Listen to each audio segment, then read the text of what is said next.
မင်္ဂလာပါရှင်ဒီနေ့တော့ကလပ်ဘဲနဲ့ပဲနီလေးကိုရောပြီးတော့အိန္ဒိယစတိုင်ခက်ပြစ်ပြစ်လေးကျွန်မပဲဟင်းနေနဲ့ချက်စားခဲ့တယ်ရှင်မင်းညတွေကပြုတ်ထားတဲ့ကလပ်ဘဲပဲနီလေးကိုခလီးဖြတ်ထားတဲ့ခရမ်းကျင်ဒီပြင်တော်သိန်းကျက်သွန်နီစားအချိုမှုတ်အကုန်လုံးထည့်ပြီးတော့စီလေးနဲ့အနှဲငယ်ပါပါမယ်နော်ရေလေးနဲ့ထည့်ပြီးကျွန်မက45မိနစ်တနားရီလောက်ကျွန်မတည်ထားခဲ့တယ်ရှင်45မိနစ်တနားရီလောက်တည်ထားခဲ့ပါတယ်သူ့ကိုကျွန်မခက်ကြက်ကြက်မဟုတ်ရှင်ခက်ပြစ်ပြစ်စတိုင်နဲ့စားခြင်းလို့ပါစွန်းနေမုတ်ရောင်တင်မုတ်အဲ့အလေးလေးနဲ့ထည့်ပြီးတော့တခါလဲကျွန်မ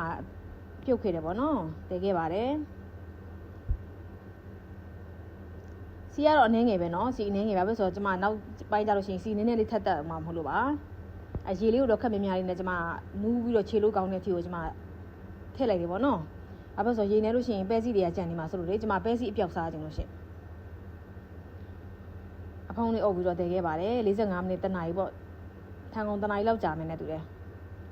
ပြီးလို့ရှိရင်ပြန်ကြည့်တဲ့ချိန်မှာအခုလိုမျိုးအနှစ်ကလေးတွေထွက်လာပါပြီเนาะခဲညီလေးဆိုတော့ကြေသွားပြီရှင်လိမ့်သွားပြီအဲ့ချိန်မှာကျွန်မမဆလာထည့်တယ်ငရုတ်ကောင်းမလေးထည့်ပြီးတော့ပြန်ပြီးတော့သူ့ကိုကျွန်မအခုလှိပြတ်ထားတဲ့ရုံးမနေသီးလေးတွေကျွန်မထည့်လိုက်တယ်ပေါ့နော်ရုံးမနေသီးလေးတွေကထည့်လိုက်တယ်ရုံးမနေသီးနဲ့အဲ့လိုမျိုးသူ့ကိုကြက်နေအောင်တည်နေတဲ့အချိန်မှာတစ်ဖက်မှာကျွန်မကစီတက်လိုက်တယ်ရှင်စီတက်တဲ့အရာတွေကတော့ကျက်သွန်ဖြူထောင်းထားတာလေးရယ်တပြားရိုက်ထားတာလေးရယ်ငရုတ်သီးစိမ့်ရယ် carrot leaf ရယ်ကျွန်မအဲ့အကိုစီတက်လိုက်တယ်စီတက်နေတဲ့အချိန်မှာပဲအယောင်တင်မုတ်နဲ့ကျွန်မဒီမဆလာblack pepper တို့ပါထည့်ပြီးတခါတည်းစီတက်ခဲ့တယ်အနံလေးကတော့မှုေးပြီးထွက်လာတယ်ရှင်အဲ့သူ့ကိုကျွန်မဟိုဘက်ကပဲအိုးလေးကိုကျွန်မအကုန်လုံးသွားပြီးလောင်းချခဲ့တယ်ရှင်အဲ့တော့မှအနံကရှယ်ပဲเนาะကျွန်မတောင်မသုံးထားလားဇီယာစီမုံကြီးစီမဖြစ်မနေပါသေးနဲ့ကျွန်မမှမရှိလို့မထည့်ဘူးရှင်အဲ့လေ